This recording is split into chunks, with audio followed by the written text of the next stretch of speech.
Hello everyone, my name is Swati, your English educator from Magnet Brains. Welcome back. In this video, we are going to continue with our chapter, The Diamond Maker, which is from our Oxford book for class 8th, जिसका हम देख रहे हैं 5th unit का section A. Now this chapter is wonderfully written by H.G. Wells. इस chapter के last videos में हमने explanation देखा है, question answers देख लिए, summary देख ली. Now we are going to start with the vocabulary and grammar solutions which are given at the end of your chapter. So let's begin. आपके vocabulary में the first thing that we have to discuss are idioms. Now the first thing that we have to discuss is idioms. तो idioms क्या होते हैं?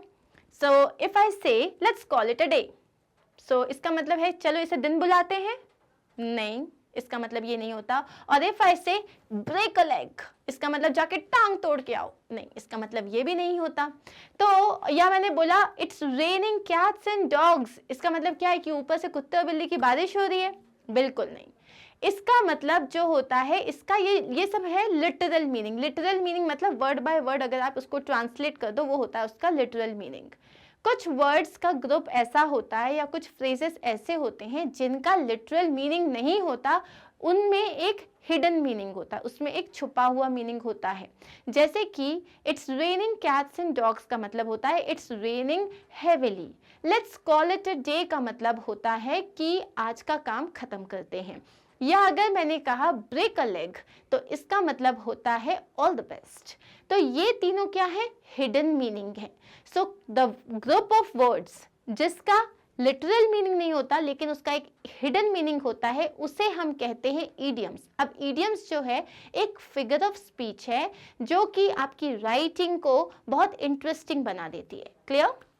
यहाँ पे question में आपको कुछ इडियम्स दिए हुए हैं and next you are given some sentences जिनमें एज पर द सेंटेंस आपको राइट इडियम फिलअप करने हैं. अंडरस्टूड? अब जैसे दिया है know what's what, slow on the uptake, pull wool over someone's eyes, smart alec, nobody's fool, gift of the gab, haven't a clue and under the weather. अब इसका आप तभी जो सही तरीके से इनको ब्लैंक्स में फिल कब कर पाओगे जब आपको इनका मीनिंग पता होगा. तो अब हम इसका मीनिंग देख लेते हैं. हम सबसे पहला है know what's what. If you know what's what, you have a lot of experience and can judge people and situations well. So like if I say I know what's what, इसका मतलब कि मुझे सब पता है, मुझे situations बहुत अच्छे से समझ में आती है, मैं लोगों को easily judge कर पाती हूँ, मतलब मुझे पता है क्या है क्या. अंडरस्टूड? सेकेंड है स्लो ऑन द अपटेक. अब इसमें दोनों होते हैं, फास्ट ऑन द अपटेक और slow on the Uptake. Slow on the Uptake मतलब जब अगर कोई भी इंफॉर्मेशन, कोई भी सिचुएशन किसी को भी समझने में आप टाइम लेते हो. जैसे अपन बोलते हैं ना अरे यार वो तो ट्यूबलाइट है, तो instead of saying that a bit formally, I mean semi formally आप बोल सकते हो he is a bit slow on the Uptake. If someone is slow on the Uptake they understand things with difficulty, मतलब उनको चीजें थोड़ी देर से समझ आती हैं. दूसरा है पुल वूल ओवर समवन्स आईज, मतलब किसी की आंखों में धूल झोंकना, जो हिंदी में हम कहते हैं पुल वूल. वूल मतलब क्या होता है? ऊन. तो किसी की आंखों के सामने जो है ऊन करना, तो उसको कुछ दिखेगा नहीं ना सामने वाला. इसका मतलब होता है टू ट्रिक और डिसीव समवन, किसी को चीट करना, किसी को ट्रिक करना, किसी पे प्रैंक प्ले करना. नेक्स्ट है स्मार्ट एलेक. स्मार्ट एलेक का मतलब क्या होता है? Someone who tries to appear clever और who answers questions in a clever way that annoys other people. So हमारी सबकी क्लास में कुछ ऐसे स्टूडेंट्स होते हैं जो मैम क्वेश्चन करती है and they irrespective of the fact ma'am ने उनसे पूछा है नहीं पूछा है, they always want to play clever, they want to play smart and they will answer and in a way जिससे सब लोग अनॉय हो जाते हैं, इरिटेट हो जाते हैं. So they are the smart alec of your class. Okay? Next one is nobody's fool. Nobody's fool means someone who cannot easily be fooled, swindled or taken advantage of. So I am nobody's fool, okay? You cannot fool me. I am nobody's fool मतलब कि मैं जो हूँ easily बेवकूफ नहीं बन सकता. So next है gift of the gab. अब gift of the gab क्या होता है? If someone has the gift of the gab, they are able to speak easily and confidently and to persuade people. Of course you must have noticed कुछ लोग ऐसे होते हैं जो इजीली किसी से भी बात कर लेते हैं, हम उन्हें एक्सट्रोवर्ट्स कहते हैं. जो लोग बहुत कॉन्फिडेंटली चले जाते हैं, जैसे अगर हम स्टेज पे जाएं तो हमें एक सेकंड के लिए घबराहट हो सकती है या हम कॉन्फिडेंटली जा सकते हैं. तो जो लोग कॉन्फिडेंटली जाते हैं अपनी बात को सामने वाले के तक बहुत ही कॉन्फिडेंटली और सही अप्रोच से रखते हैं, we can say that he has got a gift of the gab, मतलब वो सामने वाले तक अपनी बात को अच्छे से रख भी पाता है, प्लस वो उनको परसुएड भी कर पाता है, उन्हें कन्विंस कर पाता है. Okay, haven't a clue, like if you do not have a clue it means that तुम्हें उस बारे में पता नहीं है या तुम्हें उस बारे में कोई आइडिया नहीं है. And the last one is under the weather. If you ever say that, oh, you know what, I feel a bit under the weather or I am under the weather, it means that you are unwell. Very simple but interesting one. Clear? अब हमारे पास जो यहाँ sentences हैं, अब आपको सारे idioms का मतलब पता है. Now we'll do the blank को fill करने का काम. Money is a real dash. He has an opinion about everything because he thinks he knows the answer to every question. Money ना एक पक्का डैश है क्योंकि उसको लगता है उसे सब कुछ पता है और उसके पास हर क्वेश्चन का आंसर है. तो मनी क्या है अब वो आप बताओगे. Next, she is a talented salesperson because she can talk very effectively with her dash. She can convince anyone to buy anything. अब वो जो है बहुत टैलेंटेड सेल्स पर्सन है, वो किसी से भी बहुत कॉन्फिडेंटली बात करती है और वो किसी को भी कोई भी सामान बाय करने के लिए कन्विंस कर लेती है. What will be right here? Last one is, my friend took such a long time to understand the simple chemical equation. Actually, he is a bit dash. मेरे फ्रेंड को इतना टाइम लगा ये एक सिंपल सी chemical equation को समझने के लिए. एक्चुअली वो थोड़ा क्या है. So here we have the answers. First हो जाएगा स्मार्ट एलेक. कितने लोग के सही थे मुझे कमेंट सेक्शन में जरूर बताना. सेकेंड हो जाएगा गिफ्ट ऑफ द गैप, मतलब she is very good at with talking and she talks confidently. And the last one is he is a bit slow on the Uptake, मतलब वो थोड़ा slow है. He understands things in like थोड़ा late. Next है हमारे पास, Jenny did not go to school today as she was coughing a lot the previous night and was feeling a bit. Jenny की तबीयत थोड़ी ख़राब थी क्योंकि उसको मतलब वो बहुत ज़्यादा कफ कर रही थी, तो she was feeling a bit what. Next is, I have never use an ATM before and I dash how to draw money from it. मैंने कभी इससे पहले ATM यूज़ नहीं किया, मुझे कोई आइडिया नहीं है कि इसमें से पैसे कैसे निकालते हैं. What are the answers? So here she is a bit under the weather, मतलब उसकी तबीयत खराब है. And I do not have a clue, I haven't a clue मतलब मुझे कोई आइडिया नहीं है. Next is, the shopkeeper thought he would succeed in dash. He was trying to sell me a used book for a new one. Shopkeeper को लगा कि वो मुझे इजीली बेवकूफ़ बना सकता है. वो मुझे एक नई बुक की जगह पुरानी बुक बेच रहा था. क्या आएगा यहाँ पे? Veena is a quiet girl, but don't mistake her to be stupid. She is very sharp and clever and is really what? Veena जो है वो एक चुप रहने वाली लड़की है, लेकिन उसको ये मत समझना कि वो स्टूपिड है. वो बहुत शार्प है, बहुत क्लेवर है. और वो क्या है? She is really what? Shabana has been in the travel business for more than 12 years. Shabana travel business में 12 साल से ज्यादा काम कर चुकी है. She dash in the industry. She dash in the industry. So answers क्या हो जाएंगे? Pull wool over someone's eyes. तो यहाँ पे होगा, the shopkeeper thought he would succeed in pulling wool. अब इसको आप कैसे लिखोगे सेंटेंस में? Pulling wool over my eyes. Pulling wool over my eyes. He was trying to sell me a used book for a new one. Veena is quiet girl but don't mistake her to be stupid and is really nobody's fool. वो किसी मतलब उसको easily बेवकूफ़ नहीं बनाया जा सकता. Shabana has been in the travel business for more than 12 years. और वहाँ पे वो हर किसी को जानती है. So she knows what's what in the industry. तो उसको पता है exactly कहाँ क्या करना है इस इंडस्ट्री में. क्लियर? ये हो गए हमारे आंसर्स. अब हम आते हैं ग्रामर पार्ट में. ग्रामर पार्ट में here we are going to study relative clauses. Relative clauses का एक ऑलरेडी जो वीडियो है वो आपको इसके पहले प्लेलिस्ट में मिल जाएगा. क्लॉजेस एग्जैक्टली क्या होते हैं, रिलेटिव क्लॉजेस क्या होते हैं, with a lot of examples and exercises. अब हम पहले ना इसको थोड़ा बहुत समझ लेते हैं. I turned my head and saw the side of a man who was leaning over the parapet beside me. I turned my head and saw the side of a man. मैंने अपना जो सर है वो घुमाया और मैंने क्या देखा, मेरे बगल में एक आदमी है जो पैरापेट पे लीन होके खड़ा है. अब यहाँ पे देखो, I turn my head and saw the side of a man. कौन सा आदमी? Who was leaning over the parapet beside मी. ये क्या है? ये जो आपका नाउन है मैन, इसके बारे में थोड़ी एक्स्ट्रा इंफॉर्मेशन मिली है आपको। कौन सा मैन? वो मैन जो कि पैरापेट पे खड़ा हुआ था। यस और no? Yes. The narrator whom the stranger met on the bridge was there on an official visit. वो जो नरेटर था जिसको स्ट्रेंजर तो ब्रिज पे मिला था, वो एक ऑफिशियल विजिट पे था। नरेटर जिसको कि स्ट्रेंजर जो है ब्रिज पे मिला था, ये एक्स्ट्रा इंफॉर्मेशन है। कौन सा नरेटर? तो the narrator whom the stranger met on the, वो नरेटर जिसको वो स्ट्रेंजर ब्रिज पे मिला था, वो ऑफिशियल विजिट पे आया था। अगर मैं इसको यहाँ से हटा दूं तो भी सेंटेंस सही है, the narrator was there on an official visit. लेकिन यहाँ मैंने नरेटर के बारे में थोड़ी एक्स्ट्रा इंफॉर्मेशन दी है। Yes, right. I had to conduct my experiments in a poor, unfurnished room in Kentish Town, where I slept on a straw mattress on the floor among all my apparatus. मैं जो था एक छोटे से मकान में रहता था केंटिश टाउन के, जहाँ मैं एक स्ट्रॉ मैट्रेस पे सोता था अपने सारे सामान के साथ। अगेन कौन सा घर?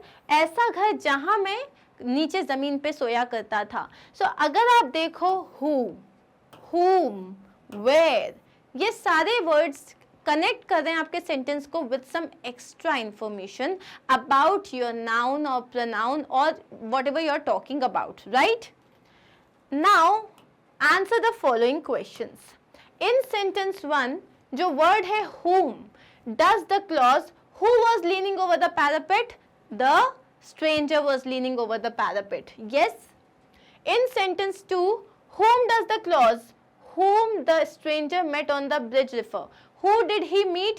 यहाँ पे देखो जो सेकंड वाला है whom the stranger met on the bridge, तो ये क्या बता रहा है? नरेटर, वो नरेटर जिससे स्ट्रेंजर ब्रिज पे मिला था। तो यहाँ पे again what is this question answering कि वो किससे मिला।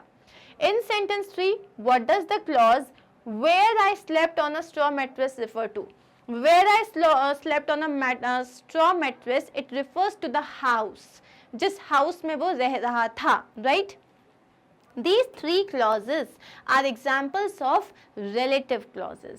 अब relative clause क्या होता है? ये एक ऐसा clause होता है जो किसी नाउन या प्रोनाउन को कनेक्ट करता है उसके बारे में एक्स्ट्रा इंफॉर्मेशन देख के। Relative clauses begin with who, whom, which, that, whose, when, where, etc. So अगर मैंने बोला Swati who was standing on the bridge, or the Swati who won the first prize is my friend, तो यहाँ मैंने क्या किया? स्वाति की थोड़ी एक्स्ट्रा इंफॉर्मेशन दी है, who won the first prize, ये हो गया आपका एक relative clause.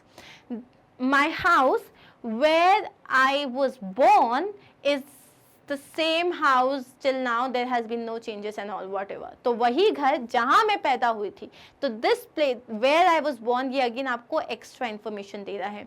This is known as a relative clause. Relative clauses जो होते हैं वो यूजुअली who, ये क्वेश्चन वर्ड से स्टार्ट होते हैं, who, whom, which, that, whose, when, where, etc. Clear? अब यहाँ पे who जो होता है आप कभी भी चीज़ों के लिए यूज नहीं करते। Who is this? I will never say who is this. I'll say what is this, right? Who लोगों के लिए यूज होता है, humans के लिए यूज होता है. It refers to people. I read about a man who could not see but could gauge distances very well. मैंने एक आदमी के बारे में पढ़ा था, तो यहाँ पे कौन, अब आदमी है तो मैंने which यूज नहीं किया है, who यूज किया है। अब which जो है ये किस चीजों के लिए यूज होता है? एनिमल्स के लिए यूज होता है, थिंग्स के लिए यूज होता है, ठीक है। Did you see the strange object which flew past our heads a moment ago? क्या तुमने वो अजीब सी चीज देखी जो हमारे सर के ऊपर से उड़ते हुए गई? तो क्योंकि ये अजीब सी चीज है इसके लिए हमने which यूज किया है। He had no respect for his parents, which irritated me very much. अब यहाँ पे वो क्या बोल रहा है?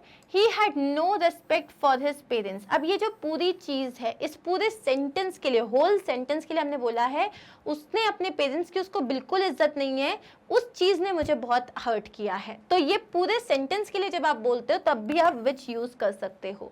नेक्स्ट आता है whose. whose हम बात करते हैं जब हम किसी पॉजेसिव प्रोनाउन की बात, मतलब पॉजेसिव चीज की बात करें, जैसे कि whose pen is this? This is my pen. Whose board is this, Magnet Brains का है। Whose keyboard is this, Magnet Brains का है। तो यहाँ पे पोजीशन की जब हम बात करते हैं तो हम हुज यूज करते हैं, ठीक है। और ऑफ कोर्स पोजीशन की जब हम बात कर रहे हैं तो हम यूजुअली ह्यूमंस की ही बात करते हैं। The man whose was broken into will file a complaint. Whose house? The man whose house was broken into will file a complaint with the police. वो आदमी जिसके घर में डाका पड़ा था वो पुलिस को कंप्लेंट फाइल करेगा। वो आदमी जिसके घर में, तो जिसका मतलब हो जाता है whose। नेक्स्ट है whom। whom मतलब अगेन हम बात करते हैं जब हम लोगों के बारे में बात करते हैं। So the girl whom I met, जिससे मैं मिली थी, ओके तो I was invited to apathy by the man whom I had met at a music store the previous week। तो मैं जिस आदमी से एक वीक पहले एक म्यूजिक स्टोर में मिली थी उसने मुझे अपने पैथी पे इनवाइट किया था। दैट कहाँ आता है? अब दैट जो आता है एनिमल्स के लिए भी यूज होता है, चीजों के लिए भी यूज होता है और पीपल के लिए भी यूज होता है। I think it's silly to buy a pair of shoes that cost thousands of rupees। मुझे लगता है कि एक पेयर ऑफ शूज जो 1000 रुपए के हैं, उस मतलब 1000 रुपए सिर्फ एक पेयर ऑफ शूज में डालना बेवकूफ़ी है। It is silly.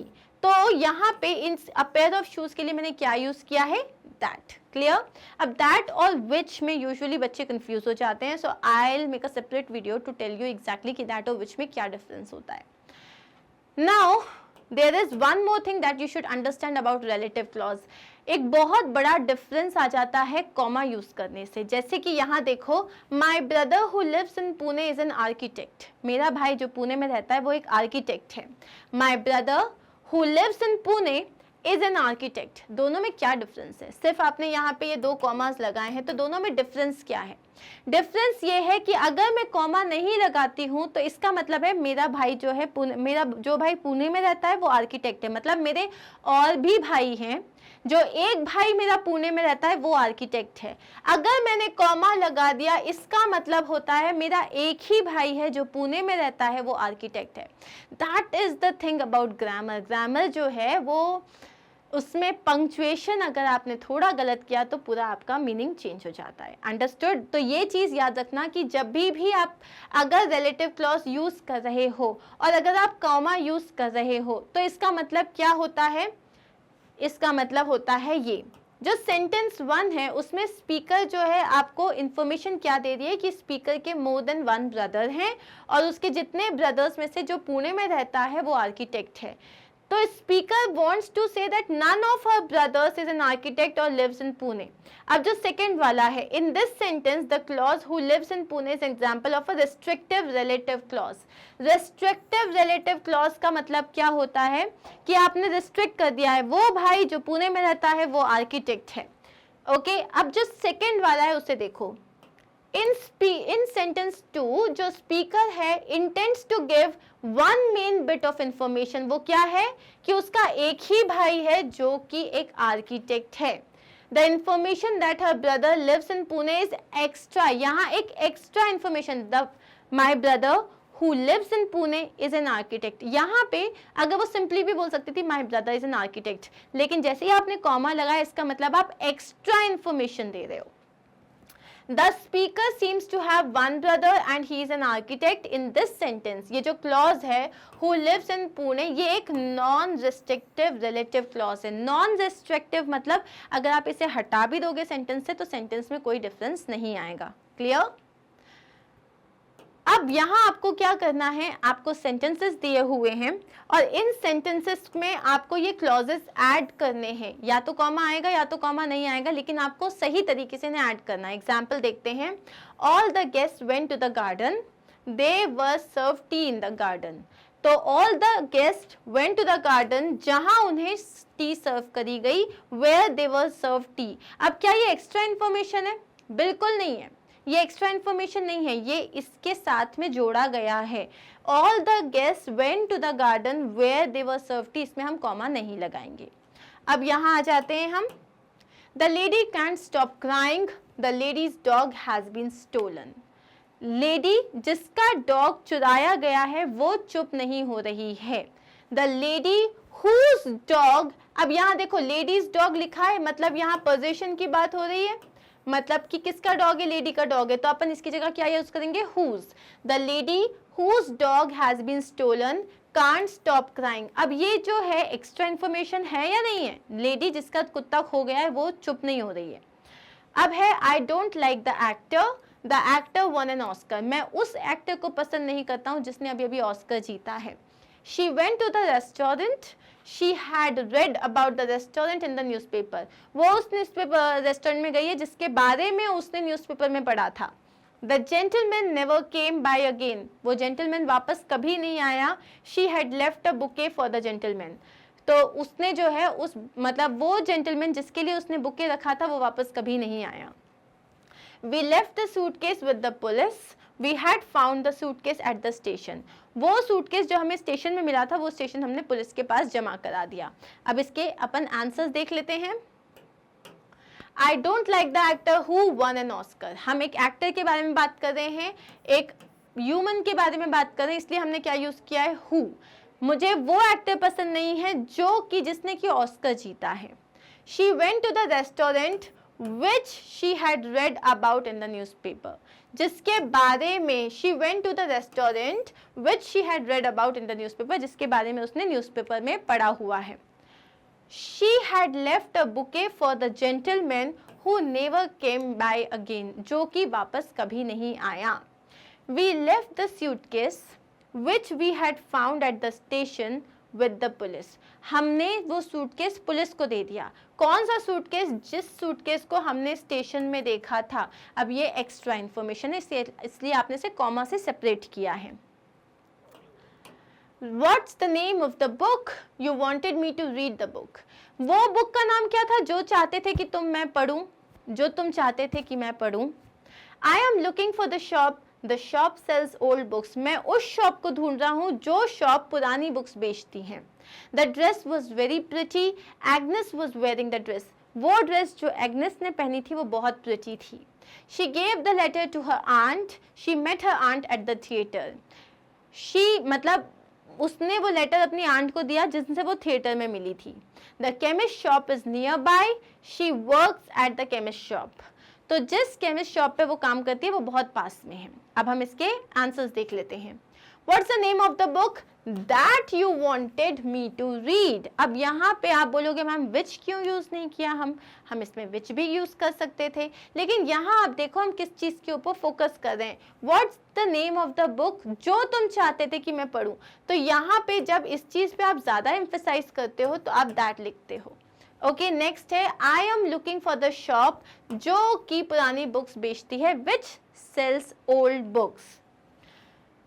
The dress that Agnes was wearing was very pretty. The dress that Agnes was wearing, वो dress जो Agnes ने पहनी थी वो बहुत pretty थी।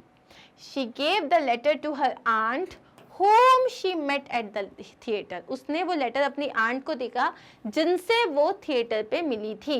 The chemist shop where she works is nearby. वो chemist shop जहाँ वो काम करती है वो पास में है। Clear? चलिए अब हम यहाँ पे प्रोनाउंसिएशन पे आ जाते हैं। अब एक सिंपल सी बात है यहाँ पे कि कोई भी जो सेंटेंस होता है जब आप उसको प्रोनाउंस करते हो तो कौन सा, जैसे अगर परफॉर्म तो आपको पर पे ज्यादा जोर देना है या फॉर्म को ज्यादा एम्फेसाइज करना है। जैसे कि परफॉर्म, यूमिड, क्लासरूम, सेट अप, यहाँ पे ये सारे जो वर्ड्स हैं इसमें आपने जो स्ट्रेस दिया है वो डिपेंड करता है कि वो एक वर्ब है, वो एडजेक्टिव है, वो नाउन है, वो क्या है। तो अब देखो यहाँ पे अगर कोई कंपाउंड नाउन होता है, मतलब दो वर्ड से मिलके जो एक सिंगल वर्ड बना है जो कि एक नाउन की तरह एक्ट करता है, तो आप उसके फर्स्ट वर्ड को एम्फेसाइज करते हो। जैसे टूथपेस्ट, टूथपेस्ट, ये दो वर्ड्स मिलके एक वर्ड बना है जो कि एक नाउन है, एक चीज है ये, तो आप इसके फर्स्ट वर्ड को एम्फेसाइज करोगे। अगर कोई कंपाउंड एडजेक्टिव है जैसे कि वेल नोन, तो आप इसके सेकंड को एम्फेसाइज करोगे। अगर कोई कंपाउंड वर्ब है जैसे कि फोर्स फीड या kick start, I want to kick start my bike, तो I want to do something, right, ये एक वर्ब की तरह एक्ट कर रहा है। इसमें जो है फर्स्ट को भी आप दे सकते हो या सेकंड को भी दे सकते हो। क्लियर? तो हम इसके अब जो हमें क्वेश्चंस दिए थे ये सारे आपको दिए हैं, football, blackbird, polythene, old fashion, understand, ill mannered, green house and overflow. अब फुटबॉल एक नाउन है, कंपाउंड नाउन है।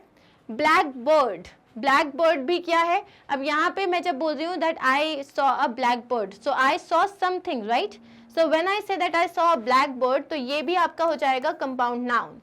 Polythene, now again polythene is what? It's a compound noun, it's a thing.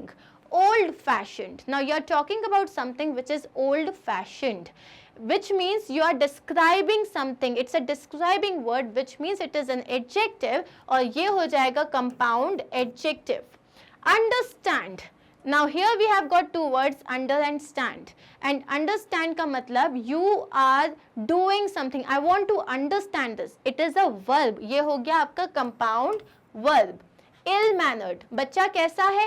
Ill mannered, you are describing the child, ये हो गया compound adjective. Green house, house कौन सी जगह है? वो एक green house, it's a green house, it's a compound noun. Overflow, पानी ओवरफ्लो हो रहा है, मतलब it's something is happening, it's a verb, तो ये हो गया compound verb, right?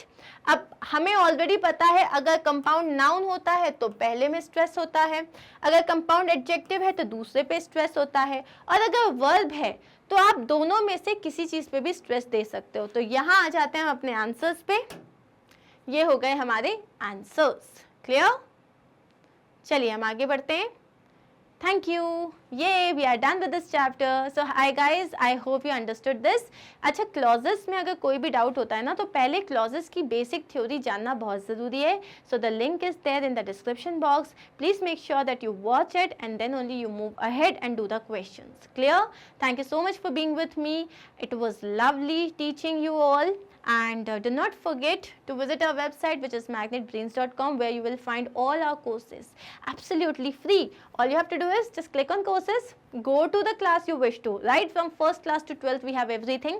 So suppose you want to you want to go and watch the lessons of class 7, then click on class 7, click on the subject, click on the topic, and your video will appear. That's it. Thank you so much. Do not forget to like, subscribe and share. Bye bye.